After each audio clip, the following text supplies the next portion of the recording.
अपने पसंदीदा शो के फुल एपिसोड देखने के लिए अभी डाउनलोड करें दंगल प्ले ऐप।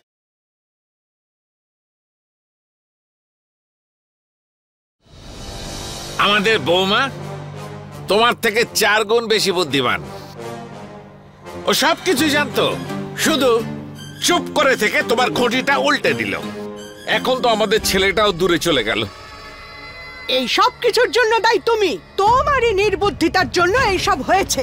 তাই তে শালু সব জানতে পেরেছে। ওই টাকাগুলো নিয়ে খেলা করছিলে না, এখানে লুকোবো সেখানে লুকোবো, কোথায় লুকোবো, লুকোতে পারলে?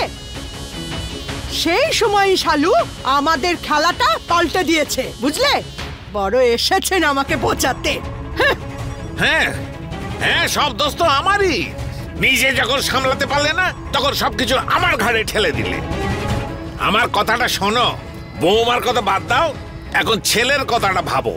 কাঁচের দিকে নজর দিতে গিয়ে যেন হিরেটা না হারিয়ে যায়। দেখো, আমার মাথাটা না এমনিতেই আগুন হয়ে যাচ্ছে। তুমি আর কিছু শুনিও না, আমার মুখ খারাপ করো না। হ্যাঁ, খুব ভালোবাসা জন্মেছিল না বন্ধুর ওপর। আমার বন্ধু অসুস্থ, আমাকে কেউ আটকাতে পারবে না। বৌমা আমার সাথে চলো। দেখেছো, তোমার সেই বন্ধুরই মেয়ে হ্যাঁ আমাদের ছেলেকে সবার সামনে দিয়ে বার করে নিয়ে চলে গেল, আর আমরা কিচ্ছু করতে পারলাম না। আরে তোমার তো কিছু যাই আসে না, আর তুমি তো কোনোই কমবেন নয়। যেদিকে ভারী দেখলে সেই দিকেই ঝুলে পড়লে। কিন্তু আমি এরকম নয়। আমিও নির্মলা দেবী।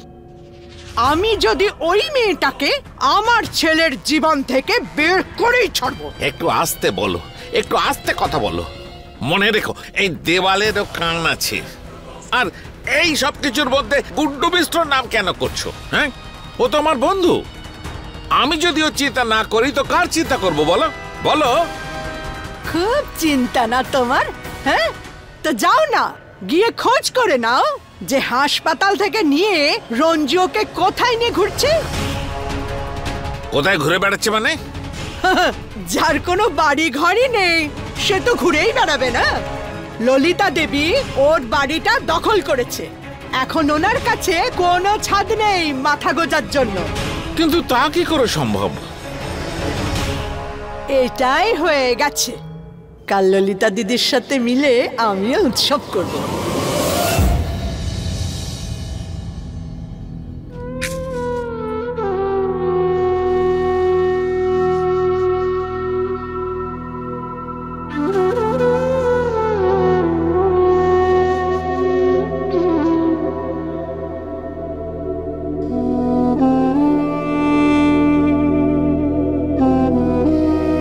আমার কাছে তো তোদের দুজনের জুটি রাম সীতার সমান। তবু একটা কথা, যে তোর কপালে নিজের বাড়ি থাকা সত্ত্বেও বনবাসের জীবন কাটাতে হচ্ছে, তাও আবার ওই শূর্পণখার জন্যে, যে আমাদের সুখের মধ্যে অন্ধকার ঢেলে দিয়েছে।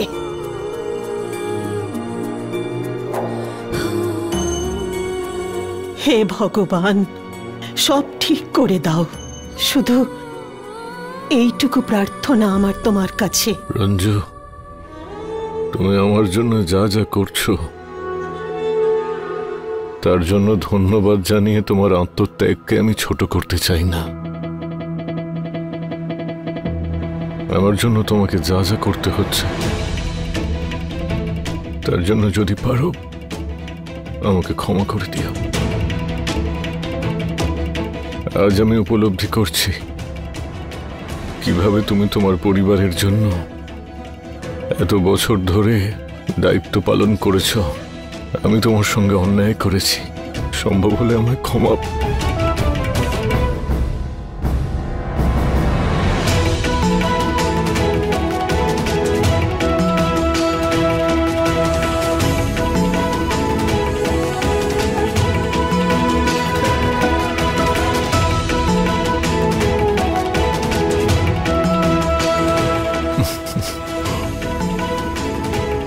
আমার অসহায়তাটা একবার দেখো।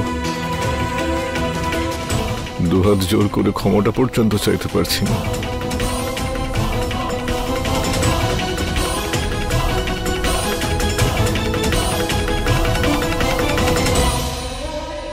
নিজেকে এতটা দুর্বল ভাবার কোনো প্রয়োজন নেই তোমার। তা সে মায়ের জন্যই হোক না কেন, তুমি প্রথম থেকেই আমাদের পরিবারের একটা অংশ ছিলে, আর আজও আছো।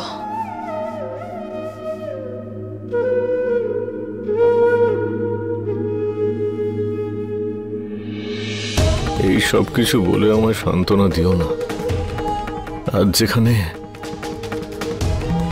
আমার নিজের পরিবারের দায়িত্ব নেওয়া উচিত, উল্টে তোমাদের ওপরই বোঝা হয়ে আছি আমি। চুপ কর গুড্ডু।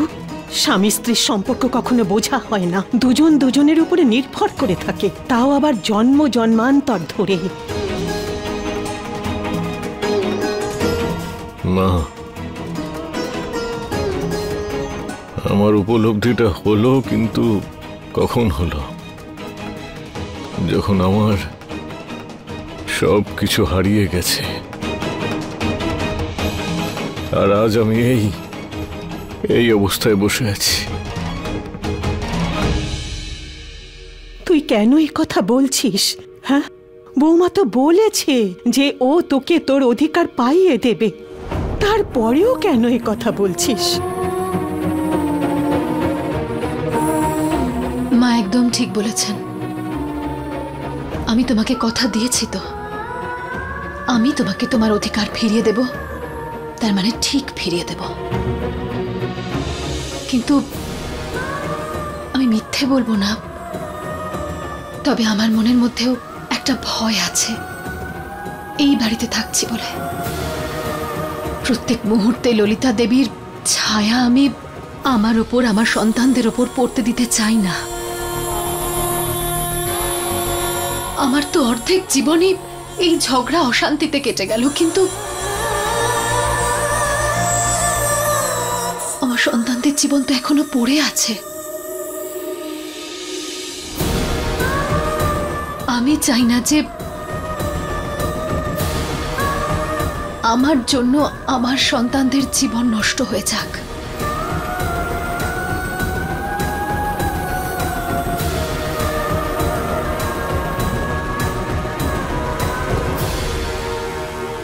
মা, তোমার এই প্রতিজ্ঞাতে আমরা সবাই সম্পূর্ণভাবে তোমার পাশে আছি মা। আর আজ আমরা তিনজন তোমাকে আরেকটা কথা দিচ্ছি, যে আমরা শুধু নিজেদের কাজই করব, কারোর সঙ্গে অকারণে অশান্তি করব না মা। আর তোমার সঙ্গে কাঁধে কাঁধ মিলিয়ে চলবো, এটা আমরা কথা দিলাম তোমাকে। তুমি ঠাকুমাকে যে কথাটা দিয়েছো সেটা আমরা সবাই মিলে পালন করব।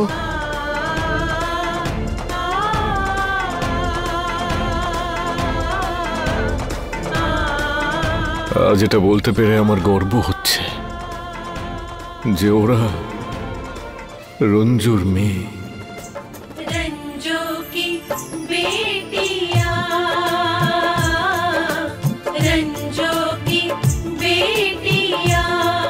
আমি আমার এই জীবনে কত সমস্যা দেখলাম, কিন্তু আমি ললিতার মুখে তার এতটুকু ছায়া দেখিনি। খেলার সব জয়টুকু আমাদের হাতে থাকা সত্ত্বেও না জানি রঞ্জু কি করে খেলাটা পাল্টে দেয়। এটা তো আমিও বুঝতে পারছি না দিদা। আসলে এই রঞ্জুর কাছে কি এমন পাওয়ার আছে যে সবাইকে নিজের গুণ গাওয়াতে বাধ্য করছে? এমনকি বিশেষ যখনই দেখো সবসময় মা মা মা মা বলে বেড়ায়।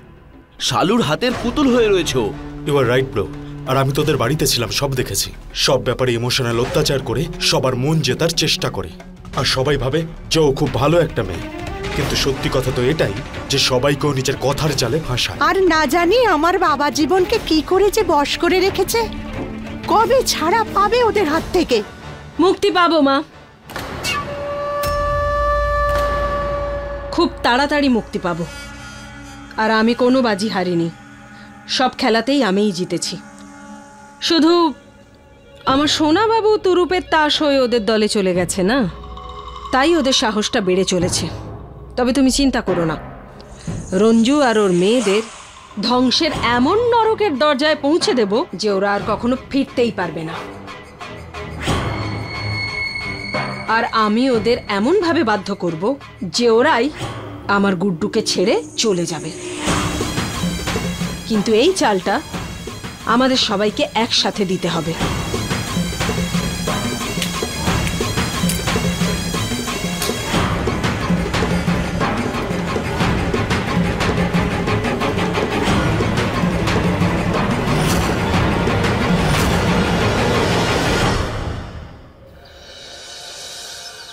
আরে ললিতা দিদি, কেমন আছেন আপনি? কোথায় ছিলেন এতদিন? আমার ফোনটাও তুলছিলেন না, কি খবর? আরে আমি আর কোথায় যাব, আমি তো এখানেই আছি। বসুন বসুন, আপনিই বলুন, আপনার ছেলে বউ সব কেমন আছে? ঠিক আছে? আরে ওর কথা ছাড়ো, ওই সব কথা পরে হবে। আগে এটা বলুন যে রঞ্জু মিশ্র আর ওর মেয়েরা গুড্ডু বাবুকে নিয়ে কোথায় ঘুরছে? আর এই সব কথা তো আমি বৌমাকে জিজ্ঞেস করতে পারি না। ঘুরে বেড়ানো তো ওদের ভাগ্যেই লেখা আছে, কিন্তু একটা কথা, গুড্ডু যেখান থেকেই চলতে শুরু করুক না কেন, ওর রাস্তা ললিতা নিবাসে এসেই শেষ হয়। হ্যাঁ, গুড্ডু বাবু এখানে আছেন, এ তো অদ্ভুত।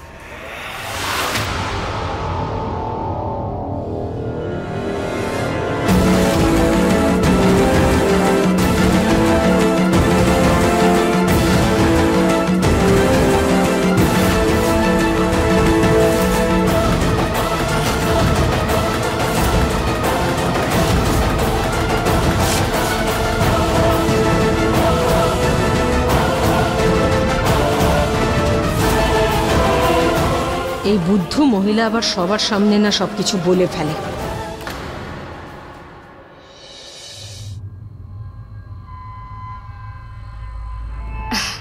নির্মলা দেবী, হয়েছে তো শান্তি আপনার? দেখলেন তো আপনার কুটুমরা এখানেই আছে, যান গিয়ে কুশল সংবাদ নিন। হ্যাঁ হ্যাঁ, নিশ্চয় নিশ্চয় করব। আরে সেই জন্যই তো এসেছি। গুড্ডু বাবু কি আমার কর্তার শুধু বন্ধু, আমার বেআইও তো বটে, তো খবর তো নিতেই হবে না? নমস্কার। আপনার শরীর কেমন আছে? কর্তা তো আপনাকে হাসপাতালেই দেখেছে, কিন্তু আমি তো যেতে পারিনি। আসলে বিশেষের শরীরটা খারাপ ছিল, আর যখনই জানতে পেরেছি আপনারা এখানে, আমি তাড়াতাড়ি চলে এলাম দেখতে।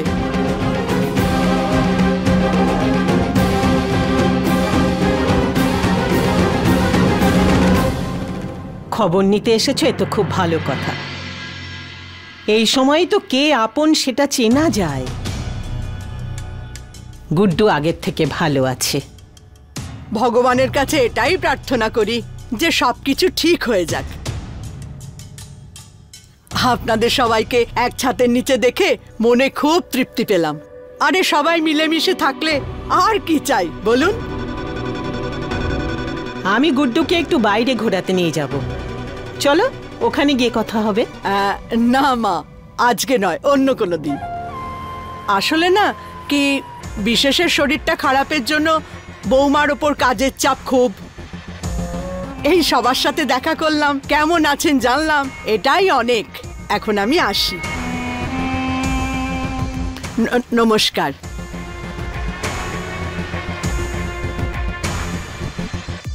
যদি নির্মলা দেবী সত্যি মিশ্রবাবুর সঙ্গে দেখা করতে এসেছিলেন, ওনার শরীরের খবর নিতে এসেছিলেন, তাহলে আমার সঙ্গে তো একটু কথা বলতো, অথবা শালু বা বিশেষ আমার সঙ্গে এই ব্যাপারে কথা বলতো। কিন্তু এরকম তো কিছুই ঘটেনি। আচ্ছা, এমন নয় তো যে উনি ললিতা দেবীর সঙ্গেই দেখা করতে এসেছিলেন, নাকি হঠাৎ মিশ্রবাবু সামনে চলে এলো বলে?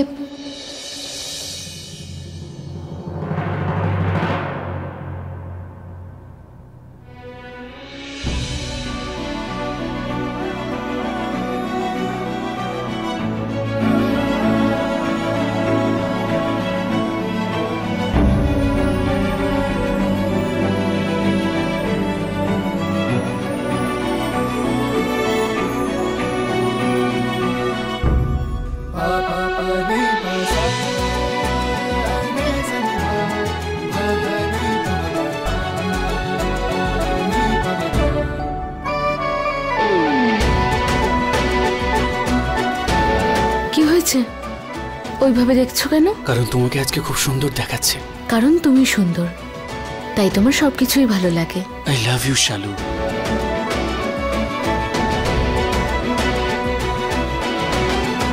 লাভ ইউ টু বিশেষ।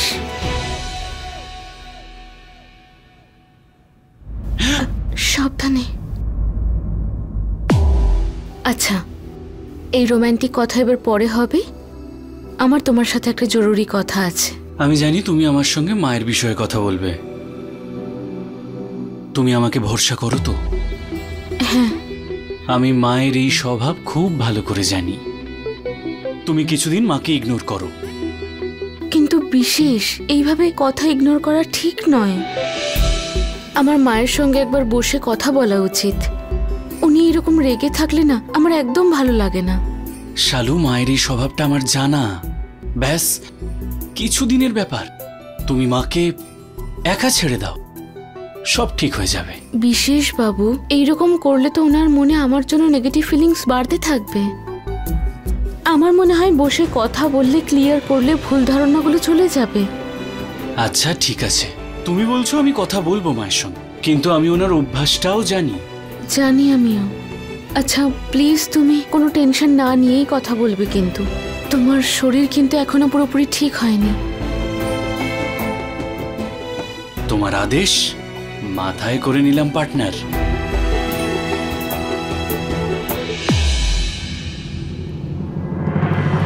আরে বুলবুলি, তোর কুস্তি সেন্টারের খবর কি? কবে খুলবে? ঠাকুমা, এই সবে ডিএম স্যারের অফিসে আমি রিটার্ন অ্যাপ্লিকেশন দিয়ে এসেছি যে ববিতা আমার নামে মিথ্যে অভিযোগ এনেছে, তাই জন্য ওর ইনকোয়ারি হওয়া উচিত। ডিএম স্যার এখন অফিসে ছিলেন না, কোনো কাজে বাইরে গেছেন, কিন্তু ওনার অফিসের লোকেরা বলেছেন যে ইনকোয়ারি নিশ্চয়ই হবে। বুলবুল, তুই চিন্তা করিস না তো, হতে দে না তদন্ত। যখন এতদিন হলো তখন কয়েকটা দিন আরো অপেক্ষা করা যাবে। সত্যি তো একদিন সামনে আসবেই, তাই না? হ্যাঁ মা, কিন্তু ওই ললিতা মিশ্র নিশ্চয়ই এতক্ষণে ওই ববিতাকে অন্য কোথাও পাঠিয়ে দিয়েছে। এবার ববিতাকে ছাড়া ইনকোয়ারি কিভাবে হবে সেটা আমি বুঝতে পারছি না। তুই কেন এত চিন্তা করছিস? আরে সরিয়ে দিক না ওকে। আরে তদন্ত যারা করছে তারাও তো জানুক যে অভিযোগ যে করেছে সেই পালিয়ে গেছে, তবেই তো সত্যিটা সামনে আসবে। বুলবুল, আমি রঞ্জুর সঙ্গে একমত। যখন কোনো অভিযোগকারী থাকবে না, তাহলে আর অভিযোগের কি আছে?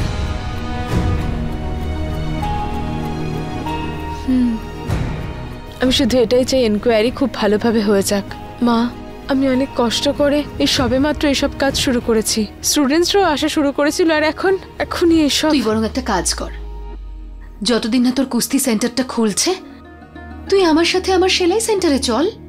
এমনিতেও আমি অনেক দিন ওখানে যাইনি, কে জানে কি অবস্থা হয়ে পড়ে আছে সব। অনেক কাজ পড়ে আছে রে, তুই না হয় আমায় একটু সাহায্য করে দিস। কাল তো আমাকে ওখানে যেতেই হবে, তো তুই চল না আমার সাথে সেন্টারে। আচ্ছা মা, এই ললিতা মিশ্রর জন্য এখন কিছুই ক্লিয়ার হচ্ছে না।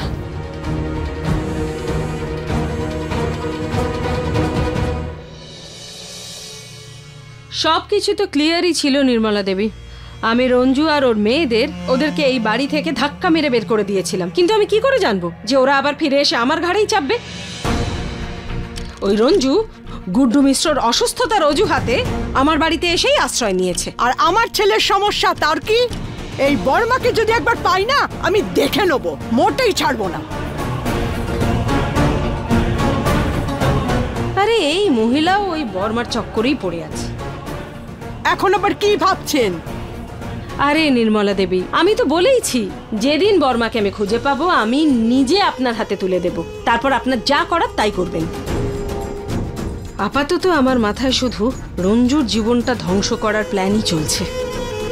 আর সেই তুফানের পর ও ললিতা মিশ্রর নাম শুনলেই কেঁপে উঠবে। এখন আবার কি করার কথা ভাবছেন? এবার আমি যা করব না, ও দর্প একেবারে চূর্ণ হয়ে যাবে।